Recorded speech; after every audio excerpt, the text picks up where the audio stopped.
मैं तृप्ति बात कर रही हूँ और सबसे पहले विनीत जी आपके साथ शुरुआत करेंगे। देखिए बढ़िया तेज़ी लास्ट के 5 मिनट्स में देखने को मिली क्योंकि एफएनओ के लिए काफ़ी सारे नियम आज से चेंज हुए हैं और एक शार्प बड़ी तेज़ी हमें देखने को मिली। निफ्टी करीब 24,775 पर बंद हुआ, बैंक निफ्टी 58,250 के आसपास बंद हुआ, लेकिन ओवरऑल भी आज सुबह से ही बढ़िया तेज़ी बाजार में नजर आ रही थी। आज के बाजार को कैसे देखा आपने और कल के लिए कौन से लेवल्स अहम होंगे निफ्टी और बैंक निफ्टी में? ये आज का तेजी काफी पॉजिटिव है एंड काफी एश्योरेंस भी देता है इन्वेस्टर्स को मार्केट में। जाहिर सी बात है, क्रूड ऑयल में 6% 7% का गिरावट था सुबह, इसलिए हमें मार्केट में एक पॉजिटिव मोमेंटम देखने को मिला है।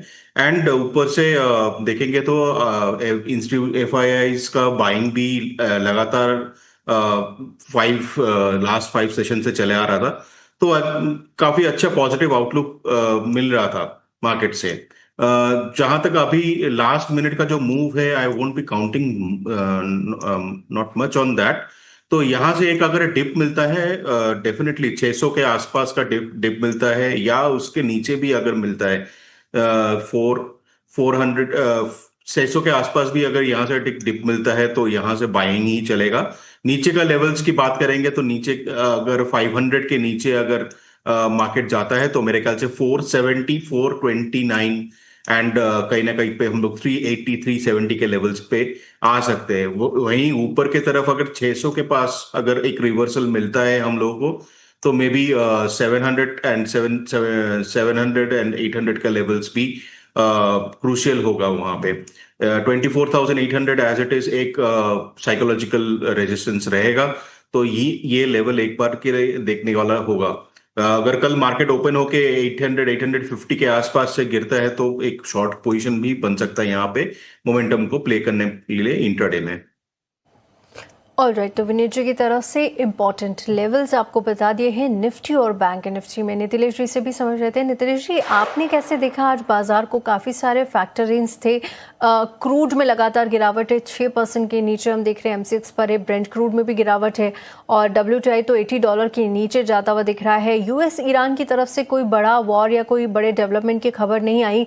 जो भी खबर है अब तक दोनों तरफ से जो अटैक है वो पॉज होते हुए ही दिख रहे हैं। इसके अलावा अर्निंग्स अच्छी ही आती हुई नजर आ रही है मोटे तौर पर। इसके अलावा हम देख रहे हैं ONGC इन भारतीय एयरटेल का अपने क्वार्टरली रिजल्ट्स भी जारी करेगी। इन तमाम चीजों के बीच आज आपने बाजार को कैसे देखा? अच्छी शुरुआत आपको लगी और कल के लिए कैसे देख रहे हैं आप आगे की चाल को?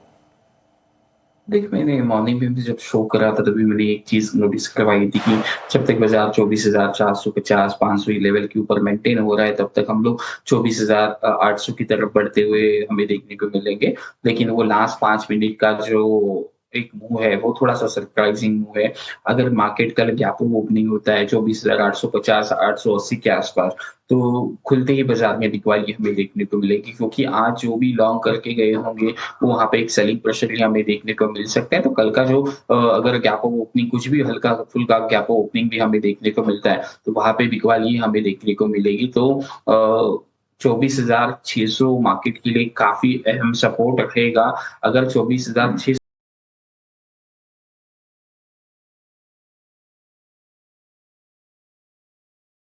के नीचे अगर हम लोग फिर से ट्रेड करना चालू कर देते तो थोड़ा सा क्या हो सकता है, बाजार के लिए दिक्कत हो सकती है। तो कल जब मार्केट गैप ओपनिंग दिखाता है तो वहां पे थोड़ा सा प्रॉफिट बुकिंग की तरफ ध्यान दें, ना कि कोई एग्रेसिव बाइंग की तरफ चले जाए। आप काउंटर प्लान करके चल सकते हो। शॉर्ट पोजीशंस अगर ऊपर में मिलते हैं 24,850 24,880 के आसपास, तो वहां पे शॉर्ट इनिशिएट करें। 24,950 का एक्सक्लूसिव स्टॉप लॉस मेंटेन कर सकते हैं।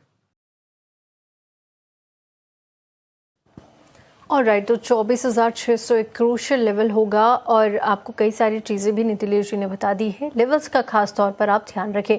चलिए, अब आपके सवालों को हम शो में शामिल करेंगे, लेकिन उससे पहले बता देते हैं कि आप हमारे साथ जुड़ सकते हैं, अपने सवाल हमें भेज सकते हैं। बेहद आसान तरीका है, एक QR कोड आपकी स्क्रीन पर आएगा, उसे फटाफट स्कैन करिए और अपने सवाल हम तक पहुँचाइए। इसके अलावा आपको नंबर भी दिखेगा, उसे नोट कर लीजिए और अपने सवाल, अपनी क्वेरीज हम तक पहुँचाते रहिए। आपके सारे सवालों को हम अपने शो में शामिल करते हैं। तो देखिए, QR कोड आपकी स्क्रीन पर इस वक्त आता हुआ, इस पर स्कैन करके आप अपने सवाल हमें भेजते रहिए। चलिए आगे बढ़ेंगे और जो पहला सवाल है उसे शामिल कर लेते हैं। अनिल कुमार नायर का सवाल हमें मिला है। हनीवेल ऑटोमेशन के 30 शेयर है इनके पास, 38,000 पर लिए थे और लेवल्स पर जानना चाहते हैं कि होल्ड करें या फिर सेल करके निकल जाए। आज की क्लोजिंग अगर हम हनीवेल ऑटोमेशन की देखें तो एक बार नजर डाल लेते हैं हनीवेल के शेयर पर, और आज जो है शेयर बढ़िया तेजी ही दिखाता हुआ नजर आया और करीब 38,415 पर बंद होता हुआ दिखा, लेकिन जब क्लोजिंग आ रही थी तब थोड़ा नीचे जाता हुआ ये शेयर नजर आया। इनके बाइंग प्राइस से थोड़ा ऊपर है, जिसके चलते थोड़ा प्रॉफिट भी इन्हें होता हुआ। कैसे देख रहे हैं विनीत जी आप, और क्या करना चाहिए इन लेवल्स पर? अब होल्ड करके रखें या प्रॉफिट बुकिंग करके सेल करके निकल जाए? देखिए, इस लेवल पे होल्ड करना चाहिए। मार्केट में सेल ऑफ आया है। अगर देखेंगे 30 जुलाई और 31 जुलाई के दिन 2 दिन सेल ऑफ आया है, लेकिन कुछ खास वॉल्यूम नहीं है। मुझे लगता है ये एक रिट्रेसमेंट है। ये अच्छा वॉल्यूम ब्रेकआउट था, उसके बाद एक रिट्रेसमेंट है। मेरे ख्याल से 37,725 और 37,345 के पास ये आके होल्ड करना चाहिए, यानी यहाँ से एक बड़ा अपमूव देखने को हमें मिल सकता है, तो इसको होल्ड करना चाहिए। मेरा तो स्टॉप लॉस रहेगा 37,300 का स्टॉप लॉस रहेगा। ऑल राइट, तो 37,300 रुपए के एक स्टॉप लॉस के साथ फिलहाल इन लेवल्स पर होल्ड करने की सलाह हनीवेल ऑटोमेशन पर आती हुई। चलिए आगे बढ़ेंगे, अगले सवाल को शामिल करते हैं। राहुल कुमार सिंह का सवाल है। अशोक लेलैंड के शेयर है, 614 शेयर्स इनके पास और 155 पर एंट्री ली थी। हालांकि कोई नजरिया इन्होंने हमारे साथ शेयर नहीं किया। आज की क्लोजिंग पर नजर डालें तो बढ़िया तेजी अशोक लेलैंड ने दिखाई है। 174 पर यह बंद हुआ है, करीब 5% के उछाल के साथ, और इन लेवल्स पर 12,000 का प्रॉफिट होता हुआ। कैसे देख रहे हैं आप नितिलेश जी, अशोक लेलैंड की चाल को? बढ़िया ही तेजी लगातार बनी हुई है शेयर में और इन लेवल्स पर इन्हें काफी मुनाफा भी हो रहा है, तो क्या आप यहाँ पर प्रॉफिट बुकिंग करना चाहिए या फिलहाल होल्ड करके रखें और भी अच्छे रिटर्न एक्सपेक्टेड है? देखो, यहाँ पे अगर हम लोग देखेंगे तो 60% के आसपास थोड़ा सा मुनाफा बांध जरूर है, क्योंकि हायर लेवल के ऊपर 180-182 के आसपास एक काफी बड़ा तगड़ा रेजिस्टेंस हमें देखने को मिल रहा है, जहाँ से स्टॉक में गिरावट हमें देखने को मिली थी। तो वहां पे कुछ क्वांटिटी को यहाँ पे बुक कर लीजिए, और बाकी का जो क्वांटिटी है 168-169 के ट्रेडिंग स्टॉप लॉस के साथ आप होल्ड कर सकते हैं।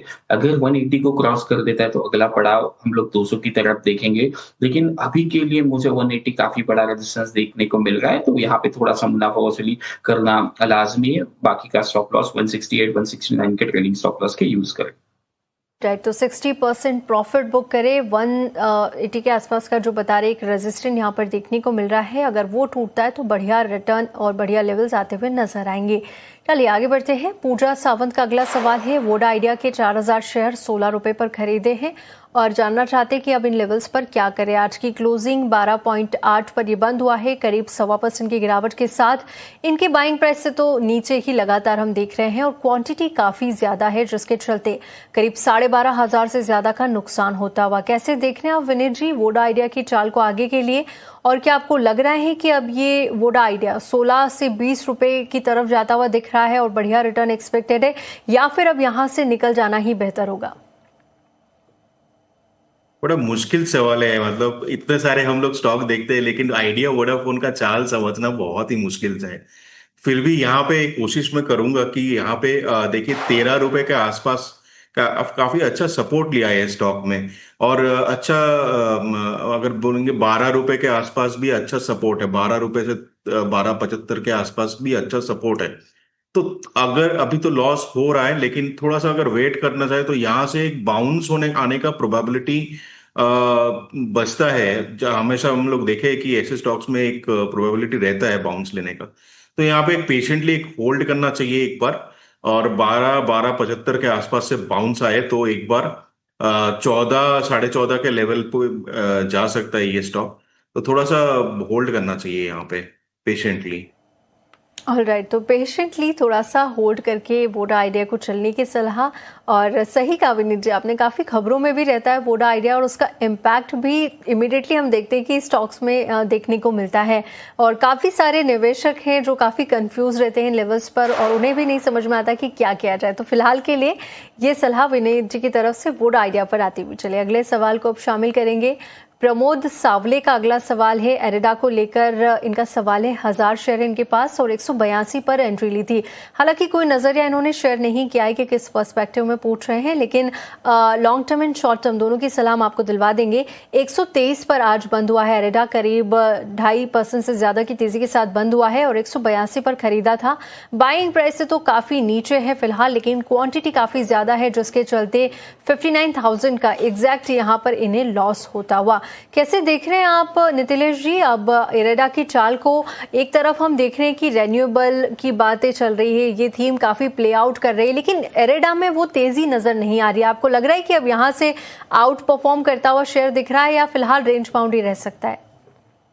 देखिए, स्टॉक में अगर हम लोग देखेंगे, इल्डा हो गया, आईआरएफसी हो गया, या फिर ये छोटे मोटे जितने भी काउंटर्स थे वो 5 गुना 8 गुना हो चुके थे, तो वहां से एक प्रॉफिट बुकिंग आना लाजमी था। लेकिन इल्डा में अगर हम लोग देखेंगे नीचे के साइड में 107 से लेके 112 एक इम्पोर्टेंट लेवल है, जहां पे अगर किसी कारण से स्टॉक आता है तो 102 के स्टॉप लॉस के साथ हम लोग इसमें काउंट करके चल सकते हैं। और ऊपर में 127 का काफी बड़ा रेजिस्टेंस है, उसको अगर क्रॉस करके मेंटेन रहता है तो 140 145 ये लेवल्स क्या हो सकते हैं, हमें देखने को मिल सकते। इसमें बड़ा उछाल तभी हमें देखने को मिलेगा जब ये काउंटर 150 के F5 के ऊपर चलना चालू कर देगा। अदरवाइज मेरे लिए ये स्टॉक नीचे में अगर 107 112 ये लेवल के आसपास मिल जाए तो वहां पे मैं बाय करूंगा। अदरवाइज मैं थोड़ा सा इसको साइड में रख के अदर स्टॉक स्पेसिफिक मूवमेंट को प्लान करना पसंद करूंगा। तो अभी इनका जो पोजीशंस है उनको होल्ड कर लीजिए, नीचे अगर डीप मिलता है तो वहां पे बाय कर लीजिए। 127 के बाद अगर 145 के आसपास जाना चालू हो जाता है तो हायर लेवल के ऊपर थोड़ा सा क्वांटिटी को क्या करे, हल्का करे और दूसरे स्टॉक पे शिफ्ट हो जाए। ऑलराइट, तो ये एक पूरी प्रोसेस के तहत आपको बता दिया है कि अब आपको एरेडा में क्या करना है। ये सलाह नीतिलेश जी की तरफ से आती है। चलिए आगे बढ़ेंगे और भारती एयरटेल कर अपने पहली तिमाही के नतीजे जारी करेगी। नतीजे कैसे रह सकते हैं, इसको लेकर क्या अनुमान है, ये बता रही है हमारी सहयोगी दर्शिता जैन। जी दर्शिता, बताए भारती एयरटेल से क्या एक्सपेक्टेशंस है? राइट, भारती एयरटेल अपने Q1 FY27 के रिजल्ट्स अनाउंस करने वाली है और इसी के साथ साथ स्ट्रीट को लगता है कि ये एक और स्टेबल क्वार्टर हो सकता है, जिसका सबसे बड़ा ड्राइवर इंडिया वायरलेस बिजनेस रहने की संभावना है। अब शुरुआत करेंगे हम फाइनेंशियल से, जहां रेवेन्यू हमें लगभग 56,900 करोड़ आने का एस्टिमेट है, जो हमें 3% की बढ़ोतरी दिखाता है as compared to the last quarter. और इसी के साथ साथ हमें EBITDA में भी 3% की बढ़ोतरी देखने मिल सकती है। लेकिन सबसे बड़ा हाईलाइट होगा नेट प्रॉफिट, जहां हम ज्यादा जंप देखने की उम्मीद कर रहे हैं। लगभग 17% का जंप देखने हमें मिल सकता है और इसी के साथ साथ नेट प्रॉफिट हमें 8500 करोड़ के आसपास देखने मिल सकता है। अब मार्जिन्स में भी इसका हल्का इंप्रूवमेंट हमें देखने मिलेगा। आगे बढ़ते हुए ऑपरेशनल फ्रंट पर इंडिया वायरलेस बिजनेस पर सबकी नजर रहेगी। वायरलेस रेवेन्यू में करीब 2.5% की सीक्वेंशियल ग्रोथ और इसी के साथ साथ आरपू लगभग 260 रुपये रहने का एस्टिमेट है, जो प्रीमियमाइजेशन ट्रेंड को सपोर्ट करेगा। इसके अलावा होम बिजनेस, एंटरप्राइज सेगमेंट और इंडस स्टार की परफॉर्मेंस पे की फोकस बनी रहेगी। अब मैनेजमेंट का subscriber addition, ARPU trends, business vertical performance, tariff hikes और इसी के साथ साथ 5G यूज केसेस पर मोनेटाइज करने की कंपनी की क्या स्ट्रैटेजी है, इस पे इन्वेस्टर्स की नजर बनी रहेगी। बिल्कुल जी दर्शिता, बहुत बहुत शुक्रिया आपका भारती एयरटेल के अनुमान बताने के लिए। चलिए इस पर एक सलाह भी ले लेते हैं। विनीत जी, भारती एयरटेल कल अपने Q1 के नतीजे जारी करेगी। इस शेयर की पर्टिकुलर अगर बात करें तो देखिए दिसंबर के बाद से लगातार डाउन ट्रेंड था, 2100 से 1700 तक ये पहुंचा और उसके बाद लगातार रिकवरी के कुछ अटेम्प्ट्स कर रहा है, लेकिन अभी भी यहाँ पर रिकवरी जारी है और करीब 1900 के आसपास पहुंचता हुआ नजर आया। आज की अगर क्लोजिंग पर भी नजर डाले तो आज 1% की गिरावट के साथ बंद हुआ है 1952 के लेवल पर। आपको क्या लग रहा है, आय और मार्जिन के फ्रंट पर सपाट रहने की उम्मीद है? आपको लग रहा है कि नतीजे अच्छे आ सकते हैं और कितना इम्पैक्ट हम इस क्वार्टर के बाद शेयर पर देखेंगे?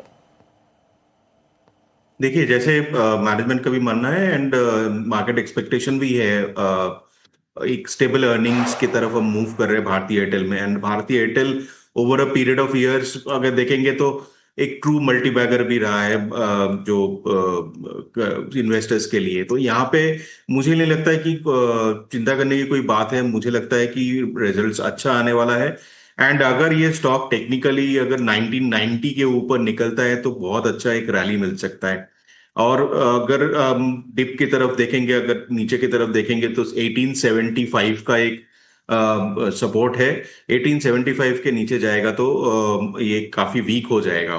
एंड आज का अगर फॉल देखेंगे तो आज के फॉल में कुछ वॉल्यूम्स है नहीं, तो I am not counting on that. अगर एक बार रिजल्ट आ जाए उसके बाद ही पता चलेगा एक्चुअली में क्या हो रहा है। तो फिलहाल के लिए ये नज़रिया भारतीय एयरटेल पर रिजल्ट्स पर नज़र रहेगी, इसके अलावा मैनेजमेंट की कमेंट्री पर भी नज़र रहेगी, आगे के आउटलुक पर नज़र रहेगी। चलिए आगे बढ़ेंगे और सपना यादव का अगला सवाल है, इसे शामिल कर लेते हैं। सीजी पावर के 150 शेयर इनके पास 867 पर इन्होंने एंट्री ली थी और सीजी पावर के आज की क्लोजिंग 826 रुपए पर बंद हुआ है, करीब 4.5% के आसपास की गिरावट रही है। इनके बाइंग प्राइस से थोड़ा नीचे आता हुआ, जिसके चलते 6000 का नुकसान इन्हें हो रहा है। नीतिलेश जी, सीजी पावर की बात करें तो 6 महीने में 28% की ग्रोथ, एक साल में भी करीब 28% के रिटर्न यहाँ पर दिए हैं और जनवरी के बाद से बढ़िया चाल शेयर ने दिखाई है। अब ऐसे में क्या करना चाहिए इन लेवल्स पर? अब स्टॉक में अगर हम लोग देखेंगे तो लोअर लेवल के आसपास 775 से लेके 782 एक इंपॉर्टेंट लेवल है, यहाँ पे स्टॉक रुकना चाहिए। अगर ये लेवल को डाउन कर देता है तो नीचे के दायरे खुल सकते हैं, तो मेरा इनको एक स्टॉप लॉस में सजेस्ट करूंगा 770 के आसपास एक स्टॉप लॉस प्लान करें। अगर ऊपर में 785 के आसपास एवरेज करना चाहते हैं तो एवरेज कर सकते हैं, लेकिन स्ट्रिक्टली स्टॉप लॉस के साथ ही आपको क्या करना पड़ेगा, एवरेज करना पड़ेगा, क्योंकि 770 काफी इंपॉर्टेंट लेवल है। इसके नीचे बाजार में थोड़ा सा और गिरावट हमें देखने को मिल सकता है, तो ध्यान रखें। ऑलराइट, तो ये सलाह सीजी पावर को लेकर इन लेवल्स पर आती हुई। चलिए अगले सवाल को ले लेते हैं। सुनील जायसवाल का सवाल है, अशोक बिल्डकॉन के शेयर हैं इनके पास 500 और 140 इनका एंट्री प्राइस था। हालांकि नजरिया इन्होंने नहीं बताया, लेकिन हम long term and short term के लिहाज से राय लेंगे। अशोक का बिल्डकॉइन की अगर बात करें तो आज की क्लोजिंग करीब 120 रुपए पर बंद हुआ है, हल्की गिरावट रही है आज शेयर में और इनके बाइंग प्राइस से थोड़ा करीब 20 रुपए नीचे आ चुका है, जिसके चलते 9000 का नुकसान इन्हें यहाँ पर हो रहा है। विनीत जी, अशोक बिल्डकॉइन को आप कैसे देख रहे हैं और long term and short term दोनों के लिहाज से इस पर सलाह चाहिए?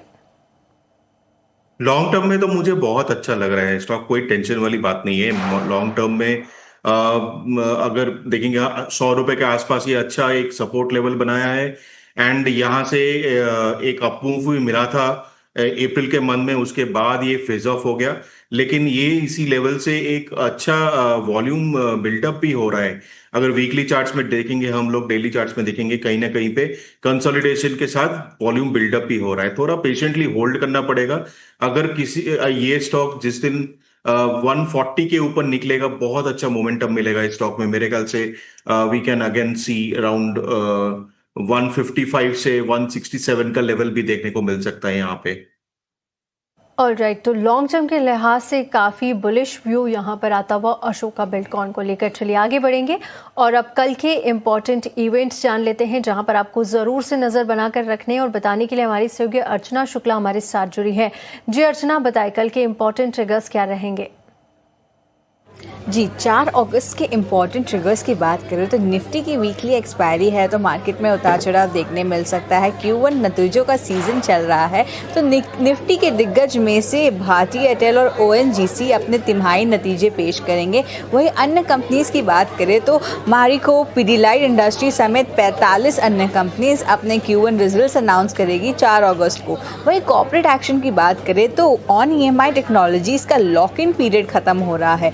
ग्लोबल ट्रिगर्स की तरफ देखें तो यूएस से शुरुआत करते हैं। यूएस की ट्रेड और जॉब ओपनिंग के आंकड़े इंपॉर्टेंट होंगे। साथ ही ग्लोबल अर्निंग्स की तरफ देखें तो SpaceX और HSBC के नतीजे आएंगे, जहां ग्लोबल इन्वेस्टर्स की नज़र बरकरार रहेगी। अन्य ट्रिगर्स की बात करें तो RBI 17 राज्यों में 26,850 करोड़ रुपए के सरकारी बॉन्ड की नीलामी करेगा। तो ये थे 4 अगस्त के टॉप ट्रिगर्स। शुक्रिया अर्चना आपका कल के इंपॉर्टेंट ट्रिगर्स बताने के लिए। और चलिए अब वक्त है VIP शेयर जानने का।